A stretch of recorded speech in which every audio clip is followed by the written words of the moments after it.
botany ইয়াৰে মানে কোনটো বস্তু কি কাম জনাই দিব ইয়াতে মানে বেসিক্যালি এনভায়ৰনমেন্টৰ হোৱা পলিউশনৰ ওপৰত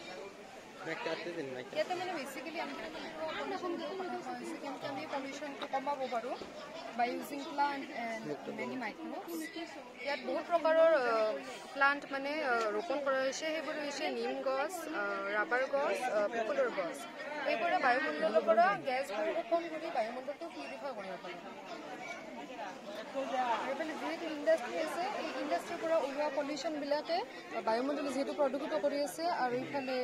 ইয়াৰ পৰা ওলোৱা নলা নৰ্দমাৰ পৰা ওলোৱা পলিউশ্যনবিলাকে ৱেষ্ট মেটেৰিয়েলটো ৱেষ্ট কৰি আছে এইটো লেতেৰা কৰি আছে যাৰ ফলত সাগৰত থকা বহুত জীৱ জন্তুবিলাকৰ ওপৰত প্ৰভাৱ পৰি আছে সেইবাবে কটন প্লান্টেশ্যন কৰা হৈছে কটন প্লান্টেশ্যন হয় কটনৰ যিবোৰ পাত থাকে মানে কটনৰ পাতবোৰে ইয়াৰ পৰি বায়ুমণ্ডলৰ পৰা পলিউশ্যনবোৰ সোনকালে শোষণ কৰিব পাৰে আৰু বেছি শোষণ কৰিব পাৰে এবজৰ্ব কৰি ল'ব পাৰে এবজৰ্ব কৰি বায়ুমণ্ডলটো পৰিশোধন কৰিব পাৰে পিউৰিফাই কৰিব পাৰে সেইকাৰণে ইয়াত কটন প্লান্টেশ্যন লগোৱা হৈছে আৰু ইফালে নিম গছ ৰোৱা হৈছে আৰু এই ৰাবাৰ গছ আৰু এই পিপল গছ ৰোৱা হৈছে এই নিম গছৰ পাতবোৰে বেছিকৈ বায়ুমণ্ডলৰ পৰা পলিউশ্যনবোৰ পৰিশোধন কৰিব পাৰে যেহেতু এই ৰাস্তাত গাড়ী মটৰবোৰ